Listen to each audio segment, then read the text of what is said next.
अब यहाँ दो ट्रायंगल है ए बी सी और के एल एम। यहाँ जो है ये ट्रायंगल राइट एंगल ट्रायंगल है, ये भी ट्रायंगल राइट एंगल ट्रायंगल है, मतलब ये सिमिलर है, मतलब समरूप है, ये एक जैसे दिखने वाले हैं, है ना, एक जैसे दिखने वाले हैं क्योंकि ये दोनों ही राइट एंगल ट्रायंगल है। इतना बात आपको मालूम ही।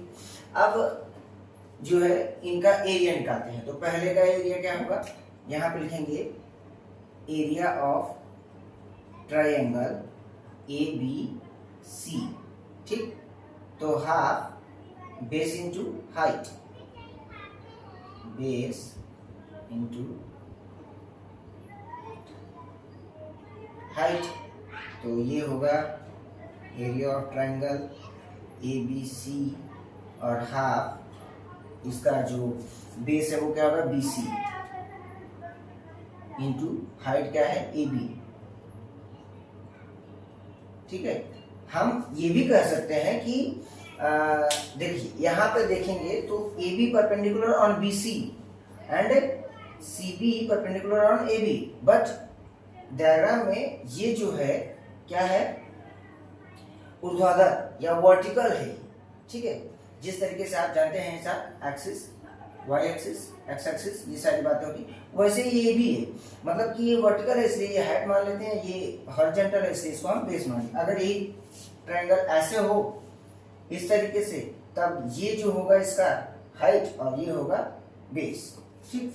अब दूसरा, इस ट्रायंगल में एरिया ऑफ ट्रायंगल के एल एम, हाफ इसका बेस क्या है एम एल, हाइट क्या है के एल, ठीक।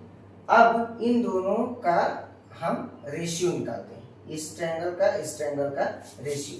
तो इस वाले का एरिया हम लिख सकते हैं इसका triangle A B C upon a triangle के L M is equals to, अब इसका एरिया यहाँ लाइन ऑफ डिवीजन पहले की लिख लेते हैं और इसका एरिया जो है ये तो हम लिखते हैं half B C into A B, और यहाँ लिखेंगे हाफ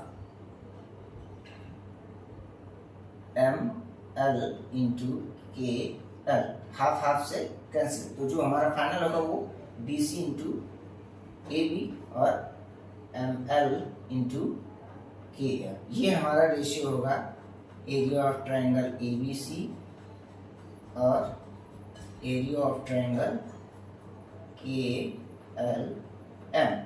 देखिए यहाँ एक बात ध्यान दीजिए कि अगर ये बोला जाए कि find the ratio of area of triangle, तो हम ए बी सी का एरिया ऊपर रखे हैं और के एल एम का नीचे रखे हैं, तो ये जब ये कंडीशन ही नहीं है कि मतलब first quantity to the second quantity, second quantity to the first quantity, ये बात नहीं है। तो हम किसी को भी ऊपर रख सकते हैं, किसी को भी नीचे रख सकते हैं। लेकिन जैसे कि नाइन्थ में आपने पढ़ा था, जैसे अभी यहाँ पर 4 मीटर का रेशियो निकालना है हमको 30 सेंटीमीटर से, तो अब इसमें 4 मीटर अपॉन 30 सेंटीमीटर लिखते थे, है ना, 4 अपॉन 30 ऐसा करके, और इसको मीटर में सेंटीमीटर में बदल लेते थे, या फिर इसको मीटर में बदल लेना, है ना, ऐसा। तो ये first quantity to the second हो गया, first quantity to the second. और अगर हम इसी को 30/4 करें तब जो होगा इसको उसी तरीके से सेंटीमीटर में बदलें, 400 हो जाएगा। ये ऐसे भी सॉल्व कर सकते हैं। तो ये second quantity to the first है, ये बात का ध्यान रखना है। तो हमें यहाँ पे तो और दूसरा बात ये कि जब ये सीक्वेंस में हम देखेंगे तो पहले ये लिखा है, इसका मतलब ये न्यूमरेटर होगा और ये आपका डिनोमिनेटर होगा, ये इसलिए तो ये बात यहाँ पर ध्यान रखें, ठीक। तो ये जो हाफ है, हमेशा जब भी रेशियो हम निकालेंगे दो ट्रायंगल का तो ये हाफ कैंसिल हो जाएगा, ठीक।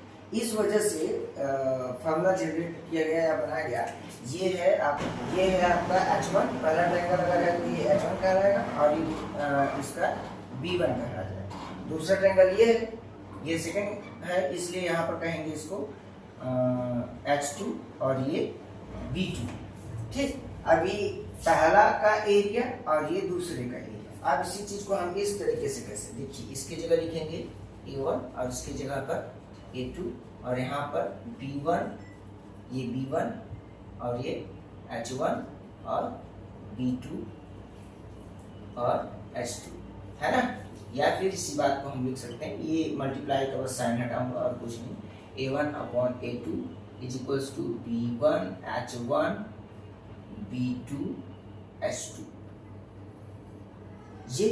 ये हम कब कहते हैं, जब when since कि B1 is not equal to B2 और H1 is not equals to H2। ठीक।